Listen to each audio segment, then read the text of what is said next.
What's up, my podcast listeners? This is your host, Rafal Matuszewski, and we are going to do another screen share presentation type of episode today.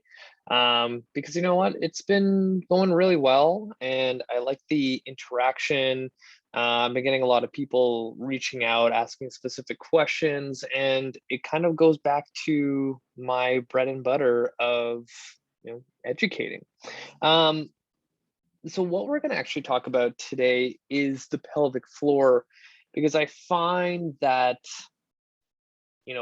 as a coach, probably 98% of all my clients are female.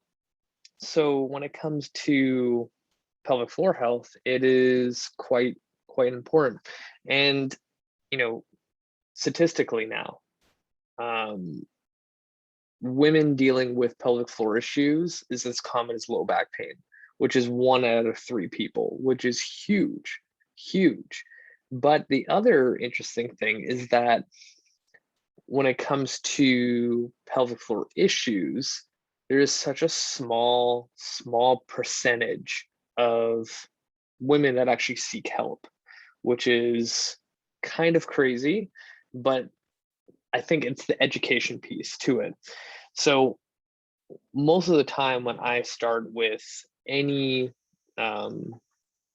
woman in the training realm, I always ask them, have you ever seen a pelvic floor physio? Usually that is the precursor to pelvic floor health and all those fun things. Most of the time, every time I ask that question, they're like, what is that? And that opens up the whole conversation, and that whole education piece plays a huge role. So I am very fortunate enough that, in the area that I live in, there is a very, I would almost say like world-renowned pelvic floor physio named Diane Lee, who is honestly, I think beyond her time when it comes to women's health. And she has quite the impressive clinic just down the street where I am, and has a whole amazing team of pelvic floor physios and just physios in general that have a lot of experience helping women with pelvic floor issues. So before we kind of get into all this, you also have to understand that I'm not certified in like pelvic floor health. There are certifications like that for trainers, but they're not necessarily providing you with tools to fix pelvic floor stuff, because all of that starts with a pelvic floor physio, and it ends with trainers being able to grasp that information, that approach to training, to ensure that all the work that the physio is doing is going to continue in the right direction. So a lot of those certifications are based on how to train someone dealing with something like incontinence, which we'll get into a little later. So most trainers have no idea when it comes to pelvic floor. Again, I've been very fortunate enough to have been working with pelvic floor physios for like, 8 or 9 years. And it is such an interesting topic, and more coaches need to learn about it in order to help their clients, because guaranteed, if you are a dude or even a female trainer, and every single female that you have has had some sort of pelvic floor issue, hands down. So to kind of get started, if you are listening and you are female, 100% go see a pelvic floor physio, because even if you didn't have children, you could still have pelvic floor dysfunction, as they call it. And it could also be dealt because of being really athletic. Like if you chat with female CrossFitters, huge issue. And I remember there was a study where they took, I think, just over 200 elite athletes, ranging from like CrossFit to rowing to ballet, but they were like really high level, either professional or just right about to be professional. And out of the 200, 151 reported having some sort of like pelvic floor dysfunction, like incontinence, and only 10 seeked out help, and only like 5 ended up seeing a pelvic floor physio. So there is a huge missing piece, and I'm going to relate all of this a little further down as we go through. So right now, highly recommend go see a pelvic floor physio, which is going to help a lot. So let us screen share and get this thing going. All right. I don't know why it does that always. And a couple other things I wanted to see, but I'm gonna get myself a little bit bigger. I want to have my YouTube channel ready to go. And this is what I want to look at. I think this is the thing. Yeah. All right. This photo, super important. This is all of your pelvic floor muscles. As you can see, these are our hips, and within here are all of our pelvic floor muscles. As you can see, the way to kind of describe your pelvic floor is kind of like a hammock.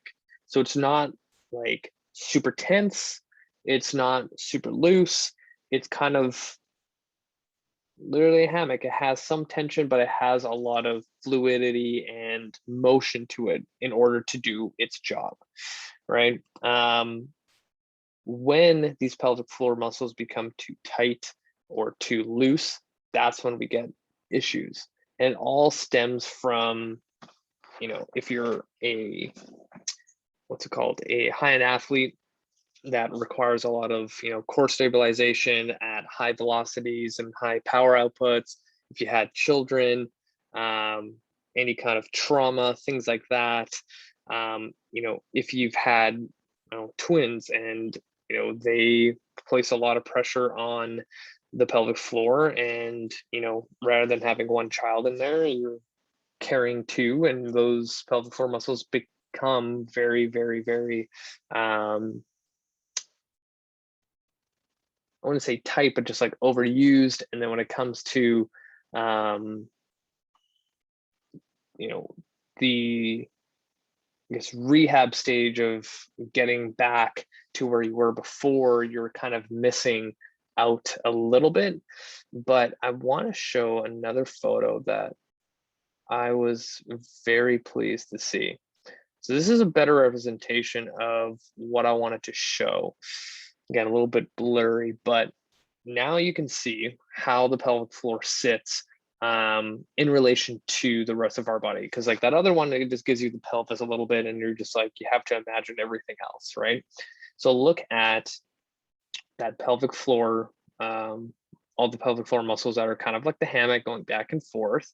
And now look at like these deep hip muscles, like primarily like piriformis, and all the ones that attach to the hip and go deep into the pelvis and overlap or connect to the pelvic floor muscles.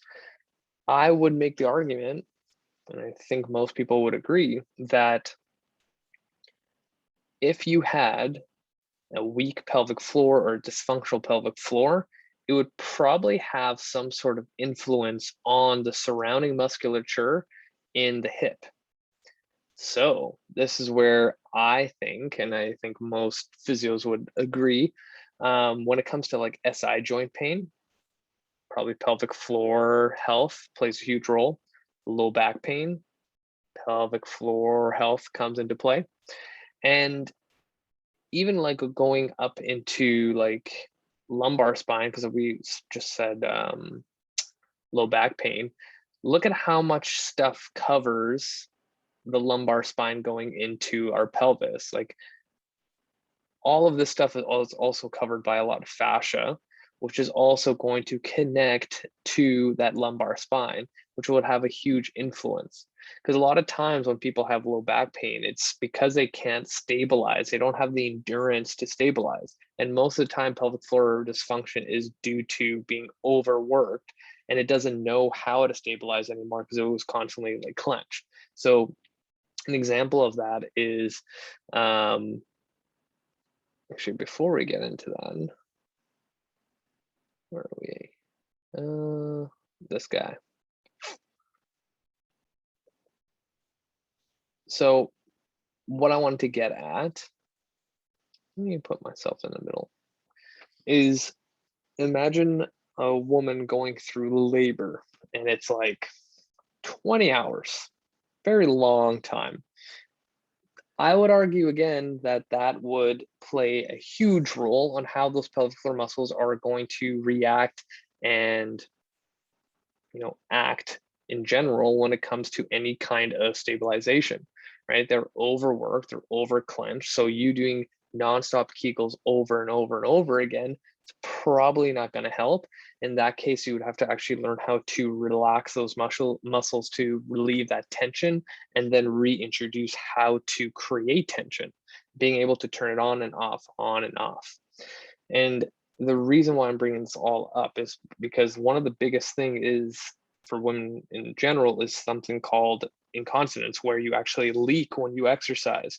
Those things happen when you have to do high stabilization exercises like pull-ups, heavy deadlifts, double unders if you're in CrossFit, like anything that requires a lot of stabilization.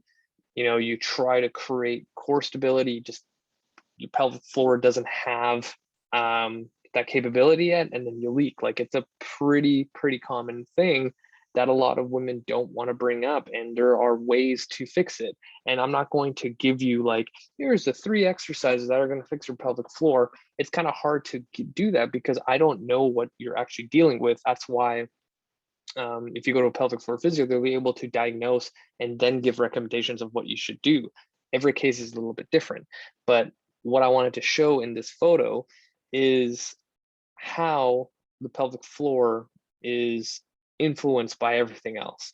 So if you see, again, our little hammock, and look at our transverse abdominis, our diaphragm, and multifidus, all of these things have a huge role with each other. They're like brothers and sisters. Like, they're the siblings of the family. They're like the ones that play huge roles in a family dynamic. So imagine if, one kid, like our pelvic floor, is not contributing to the household, all those brothers and sisters have to make up for the work, and they're going to be pissed, right? Because they don't want extra work. So if you look at this, when I kind of teach core stability, just in general, it doesn't have to be pelvic floor related. The kind of sequence that has to happen is like, in order for the diaphragm to work, the transverse abdominis has to work. In order for the transverse abdominis being able to work, the pelvic floor has to work. In order for pelvic floor to work, multifidus has to work. And then it's both ways. It's a huge cylinder going back and forth. But if all these 4 things are able to work together at a high output, then one, incontinence will not happen. Low back pain would not happen.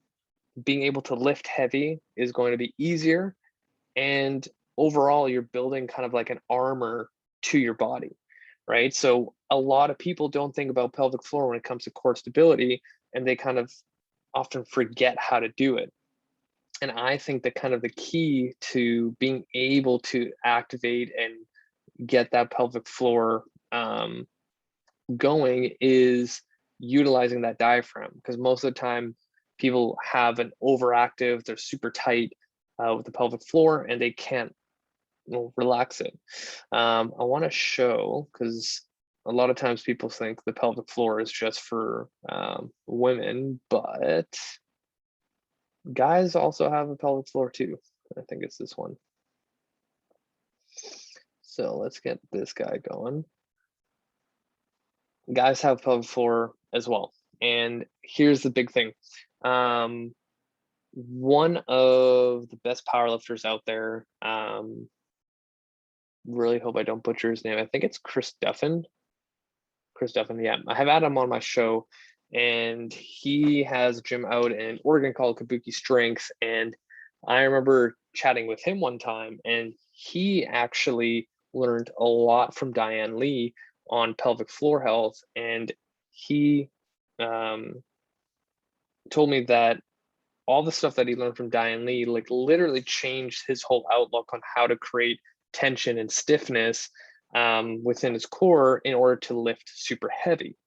Usually men who don't have a functioning pelvic floor end up getting a lot of groin strains and hernias. So something to kind of think of, like, if you are a dude that tends to have those two things, it might be pelvic floor, it might not just be like, oh, I just have a weak core and I need to like get my shit together and do more planks. Like, planks might be making things worse. There's other things. So where am I going with this? One, everyone should go see a pelvic floor physio. Two, you need to know what exercises you should and should not be doing. And three, things like incontinence is so common. This is kind of that missing piece that we need to have to finally see progress. So when I see with clients of mine that are female, maybe a brand new mom, they all usually have like the two main culprits of SI joint dysfunction, hip pain, and low back pain. So I want to teach them like just basic core stability. And where do I start with that? Very similar to the low back pain stuff, but we start with breathing. So we're gonna hit up my YouTube page here, and I want to show you, what do I want to show you? What do I want to show you? This guy, two-handed belly breathing. Old video of me, but it's good. It's full. Okay. So if you look at where my hands are placed, I kind of have one on my external oblique and kind of lower abdomen to kind of see if I can create intra-abdominal pressure at a lower base. So I've spoken about, belly breathing, get fat, expand your diaphragm, which is important, but a lot of people kind of miss sometimes not being able to expand in that kind of lower region of your abdomen where it's closer to your pelvic floor. So sometimes I've seen where people can actually expand their diaphragm, but because we've been working so much on diaphragm, they actually, like, I don't know even how this happens, but people kind of contribute all their thought and effort into just the diaphragm, but nothing below it. And it's kind of this strange thing. So here I have my hands set up in those two different positions. And when I expand my breath, that's a good angle, actually. Who would have thought that filming was such a good idea? You saw my hand here expand, lower abdomen, can't speak, and then my chest lifted. So let's see if I do it again. External, yep, and then chest rises at the end. So that is a sequence that I start with every single new mom, someone who I already know is struggling with their pelvic floor, creating tension. But earlier I said sometimes tension is a bad thing, but if you look at the anatomy of the pelvic floor, there are a set of muscles just like every other muscle out there. Yes, we want to learn how to create tension, but you also want to learn how to relax. So being able to contract, relax is going to help rebuild that function of the pelvic floor. Because a lot of times people are constantly doing Kegels and they're constantly like tightening things up, but it's equivalent to you doing like a bicep curl and always staying flexed in that bicep curl the entire time. Like that's not going to help your bicep function any better, right? So breathing is kind of my go-to because it, one, teaches the body how to relax and then contract, how to relax and then contract if you do it right. As we build upon that, where is my, I also like utilizing exercises like this one. We'll go full screen as well to give it an external load. So this is just a sandbag where I use that as my kind of feedback tool. And I'm also throwing a postural like wall slide in there. Like, why not? Just let's throw it in there, right? Nice deep breaths. And I find that putting something like a sandbag, a plate, or something will help in the long run. Because a lot of times when you know, try to get someone to breathe and they're like, okay, and they just breathe through here constantly. And you're like, no, through your diaphragm, like put your hand on there, like just in the other video. And they're like, okay. And they still do this. And you're like, what the hell?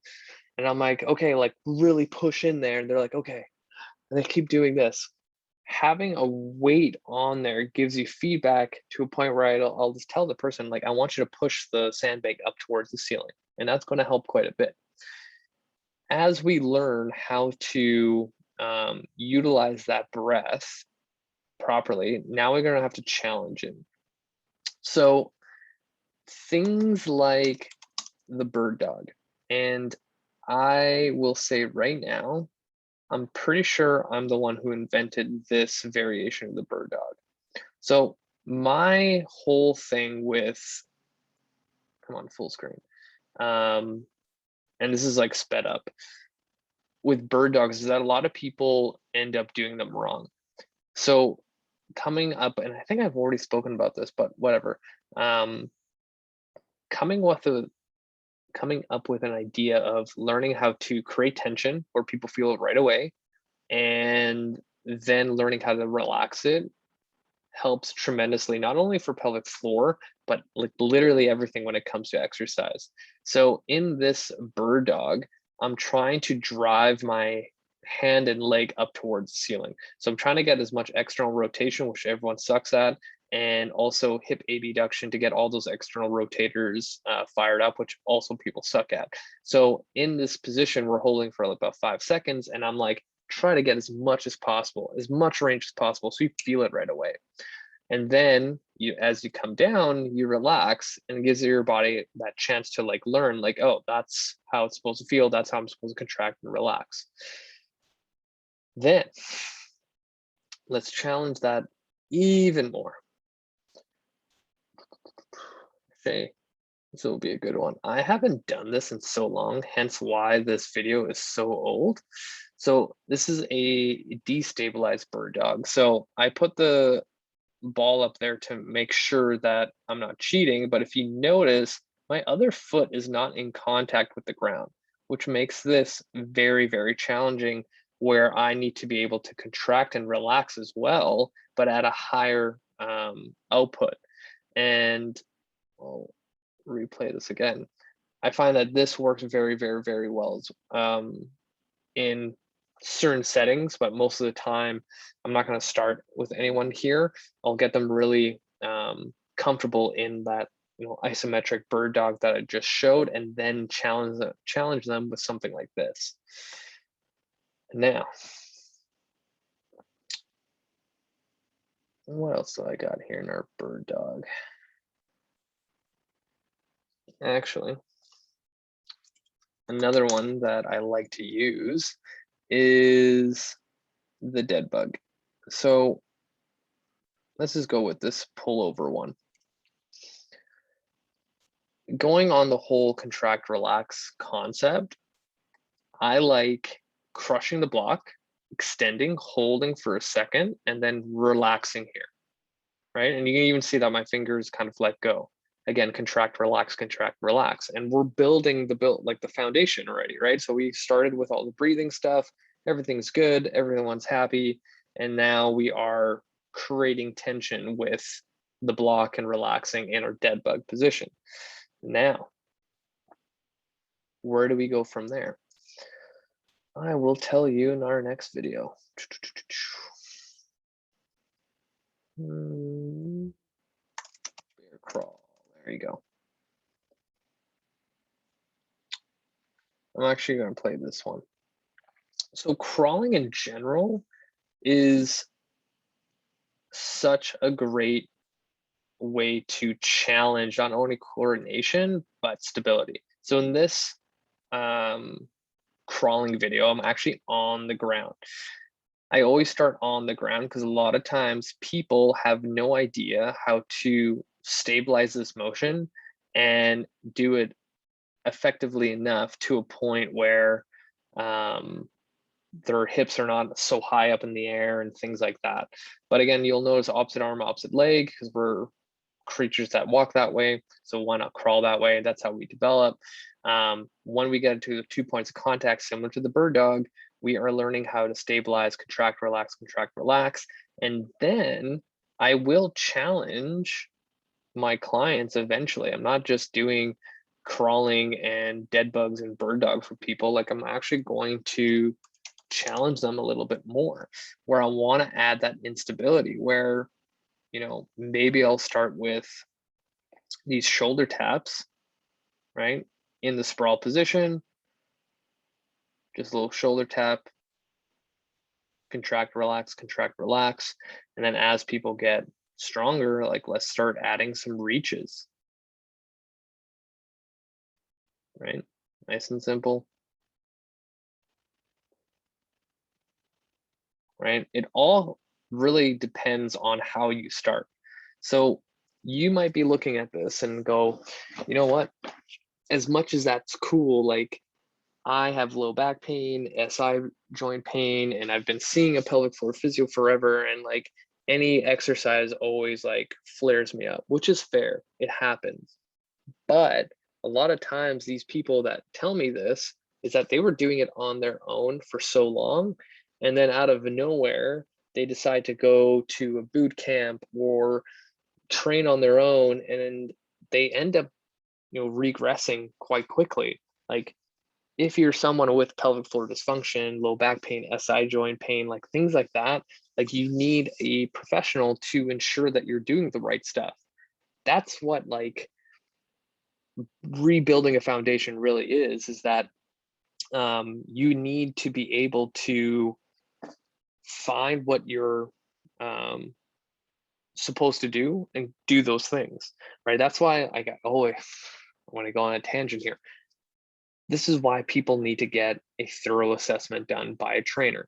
If your trainer does not do an assessment, like, run the other fucking way, because you're going to fuck your shit up.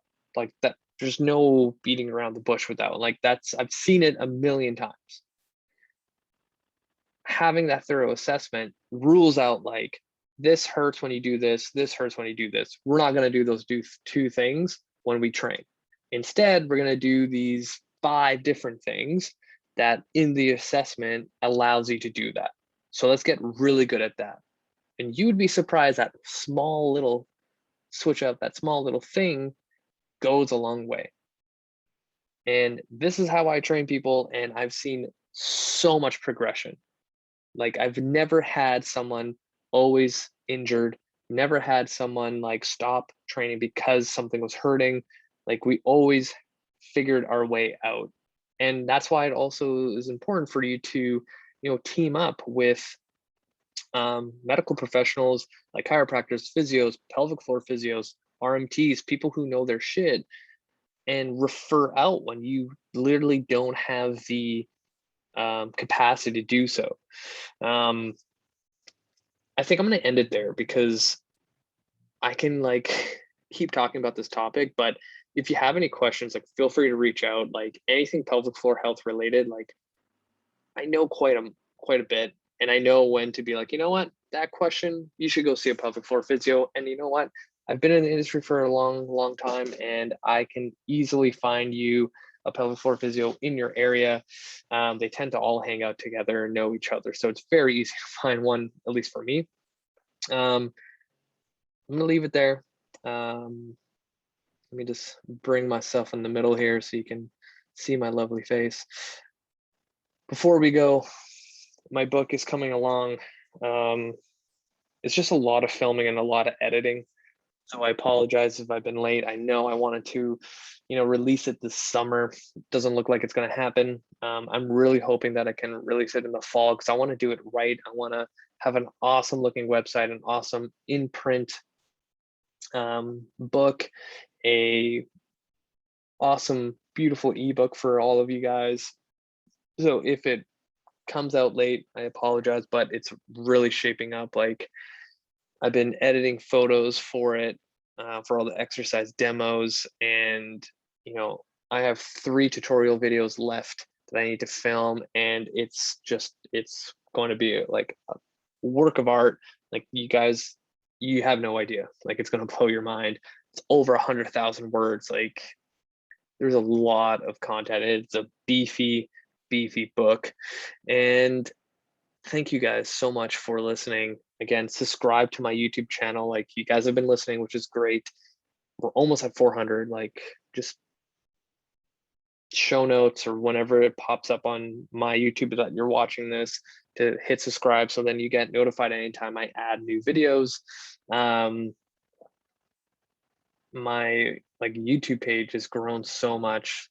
Like, the tutorial section has over 300 tutorials on exercises, so it's a great resource. Share this podcast with your friends and family. I want to grow this thing. Like, I'm almost at 500 episodes. Like, that's huge, like huge. I'm almost at 500,000 listens too. Like, that's blows my mind, and there's people all over the world listening to my show, so that's amazing. And you know what, that's it for me, you guys. Thank you so much. I'm going to stop the screen share, and until next time, if you guys have any questions, feel free to reach out. That's it for me.